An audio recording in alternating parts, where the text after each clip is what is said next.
Welcome, the Dweller of the Dark. We are a channel honoring the yellowed and blackened bones of many prominent authors. We will be digging up several obscure, strange, and forgotten authors who influenced many of the great horror, science fiction, and fantasy writers today. Comment if you have an author you'd like to raise from the dead. Crank up the chainsaw and shred the like button to pieces if a tale rips out your beating heart. Hideous beast, join our legion of ghouls and subscribe for more tales of the horrifying, obscure, strange, and forgotten. Our collection continues to climb out of the tombs. Merchandise and swag coming soon. Unknown horror masters, send us ghoulish delights for the Skull and Bones collection. Your pound of writer's flesh will be fed to our ravenous crypt of fans. Walk our fiery path and find us on here, our websites, podcast, and Fiverr to raise 7 kinds of hell. Check out our new books on Amazon, podcast, and websites, YouTube, Rumble, Apple, Anchor FM, Spotify, and many more. Dweller of the Dark. A new Kindle Vella story, Curse of the Sea Witch, has been released. First 3 chapters will be narrated on this channel.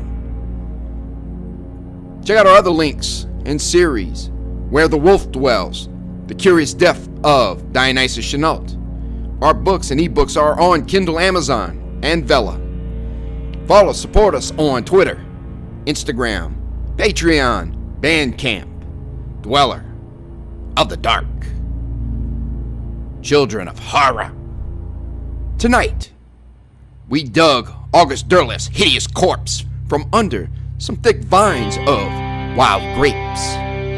This ghastly tale will make you never look at grapes the same way again. Enjoy. Wild Grapes by Augustderleth. First published in Weird Tales, July 1934. A strange little story about the white cloud that hung over the unmarked grave of a murdered man. Weird Tales, July 1934. The echo of his neighbors' mocking voices lingered in Luke Adams' mind.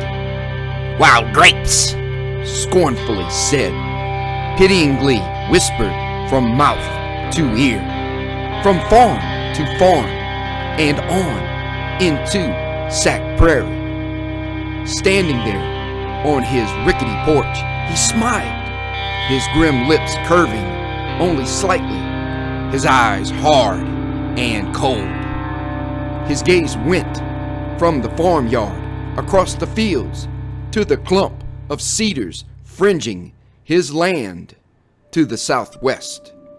Dividing the trees from the fields were the wild grapes he had planted. He had planted them at night. Did those fools think of that? Not they, and the better for him. Darkness was a welcome cloak for his work, since the body could not have been handled in the daytime. Twilight did not obscure the strong green of the wild grapes. He considered them in the growing darkness, the long line of them curving along the slope, and finally drove his eyes to the thick clump growing where the body of his Uncle Rossa lay.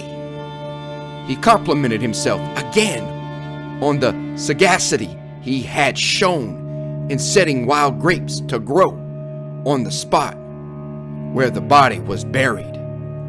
No expense had been incurred, and the broken earth on the edge of the field had excited no comment, but the scornful voices of his forming neighbors, who thought him crazy to go to any trouble about wild grapes when there were so many of them in the bottoms not far from his land. He was glad, too, that the old man had the reputation for taking long and mysterious journeys and staying away for months at a time without communicating with anyone. All the old man's friends nodded solemnly and said, Roussa's gone on another tear. No one had suspected anything. Luke could appreciate the irony of their laughter over his wild grapes. The stars brightened, and the afterglow faded to a fan of emerald light flung upward against the western sky. Luke lit his pipe and watched the slow smoke trail upward from his lips. A whippoorwill began to call from the bottoms. Abruptly, a small dark shape dropped noiselessly to the roof of the corn crib and shrilled its flute-like call into the growing night. Luke thought of the legend about whippoorwills calling for a dying man's soul. He caught up a clod of earth and flung it at the bird on the corn crib. Get out, he muttered harshly. You got Uncle Roussa. You don't get me. He laughed at his words grimly.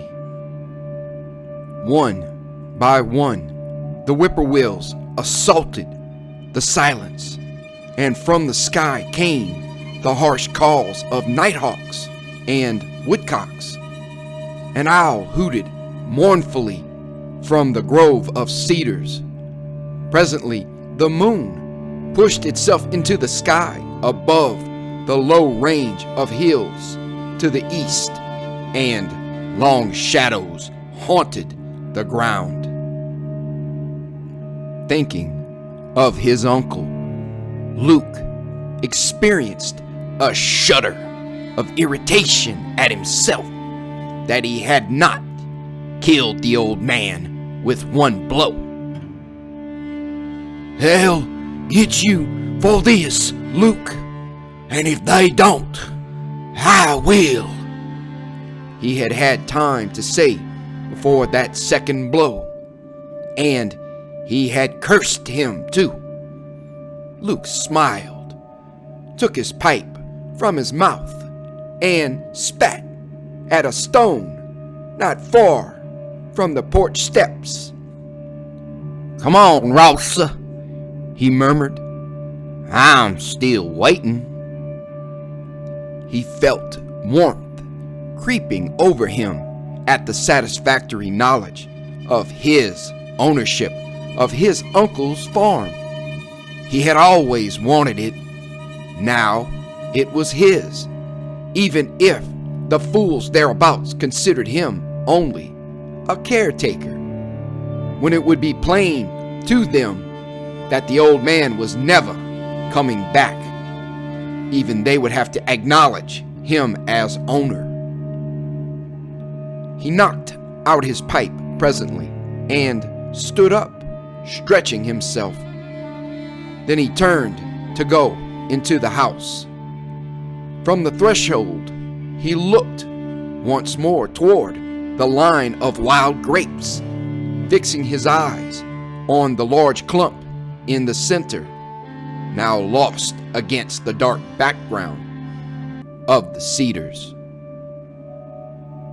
As he looked, he reflected that he had never before been aware of that patch of sky showing through between the trees above the grapevines.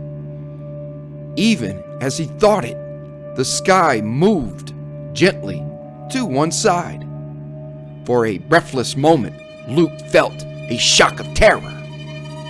Then he took a deep breath, pressed his lips firmly together, and stared long and hard at the patch of sky. The sky wavered a little, moved casually to the north, and drifted southward again. It was not sky. It was a whiteness above the secret grave, standing out against the cedars, not sky showing through from beyond. Luke flung himself into the house, banging the door behind him, and stood with his back against it. Sweat flecked his forehead, and his hands shook despite his determination to control himself. He strove to convince himself that he had seen nothing, that his eyes and the night had combined to play a ghastly trick on him. Presently, he moved away from the door. He halted just before he reached the west window. Hesitation looped about his legs, stopping their advance. If he went forward, he would look out of the window. He would look at the grave, and his eyes might trick him again. He stood there, feeling that the house was pressing its walls toward him. A sense of ominous closeness enveloped him. Presently he groped for the table, found the lamp and the box of matches. He struck one and held the dancing flame to the wick, his shadow grotesque against the wall and the ceiling. The small, poorly furnished room sprang into dubious life. A feeling of security returned to him with the light, and he sat down at the table, resting his head on his clenched fist. The noise of the whippoorwills dinned into the room, insistence in the wealth of flute-like notes that welled across the fields from the lowlands and the marsh beyond. As he sat listening to them, unreasonable anger grew at their calls, and he determined to go whippoorwill hunting in the morning, intent upon paying them back for the fright he had got. The fear having gone completely out of him, he rose abruptly and strode boldly to the window. He looked out. The white mass had grown. It lowered threateningly above the row of wild grapes, uncanny movement breaking its outlines. As he looked, the moonlight faded suddenly, clouds blanketing it away from the earth, and the white shape against the cedars seemed to glow as if from some inner light. He fell back from the window, his heart pounding with maddening insistence. There was something at the grave. Terror possessed him suddenly, terror driven into fierce life at the fear that somehow Rausa Adam was coming back to get him, as the dead man had promised.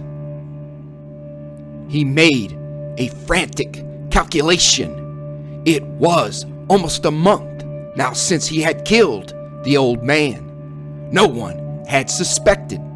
No one had come for him.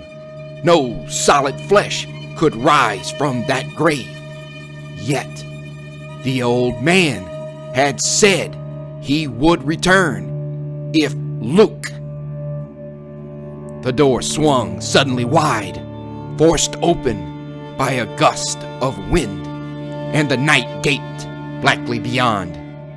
Lamplight lit the porch floor tentatively, fingers of flickering light turned back by the darkness. Luke looked out through the doorway toward the southwest, where the grave was. The white thing was still there, moving with the wind.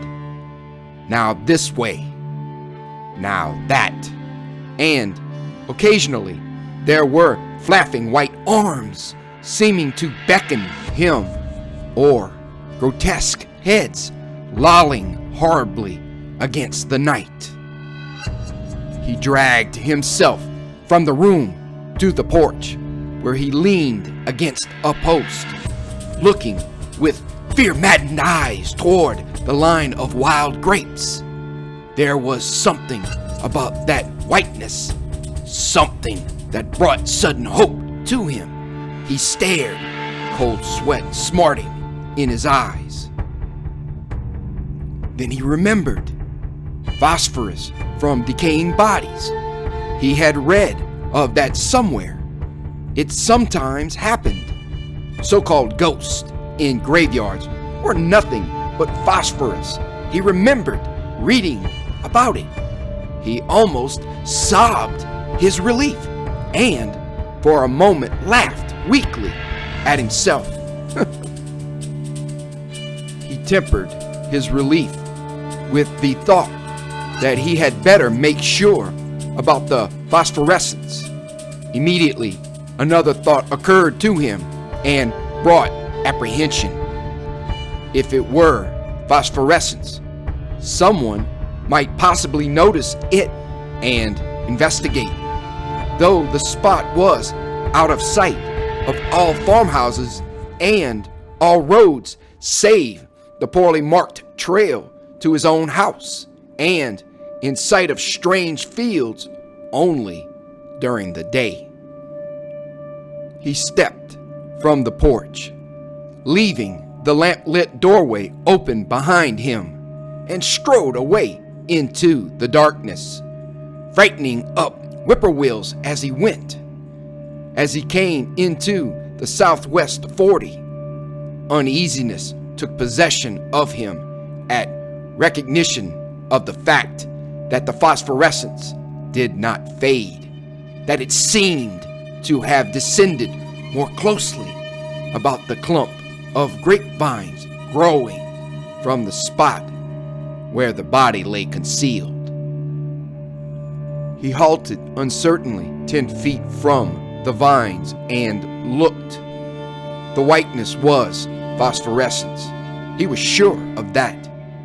He felt vaguely that it ought by rights to be closer to the ground, but he could not be sure.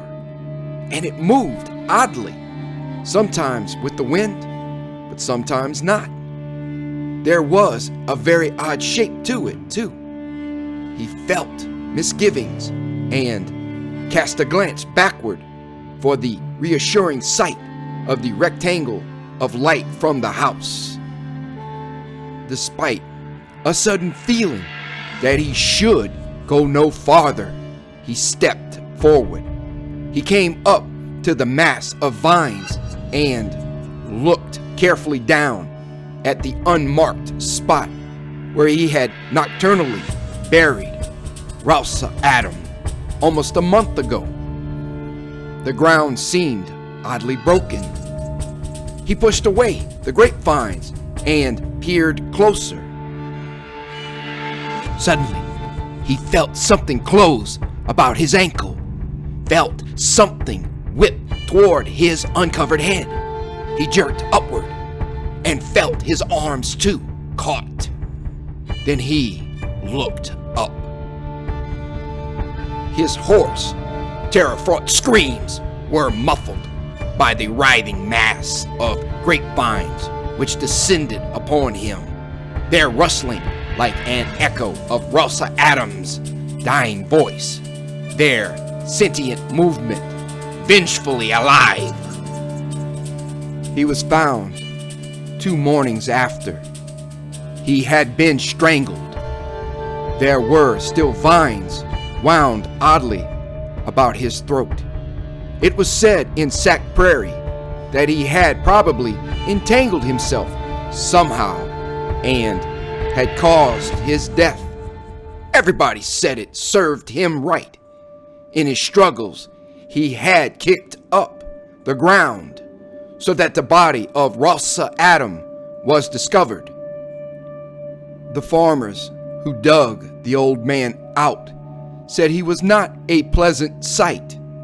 The big grapevine which Luke had planted above his victim had rooted itself firmly in the decaying flesh and clung fiercely to the body when they moved it.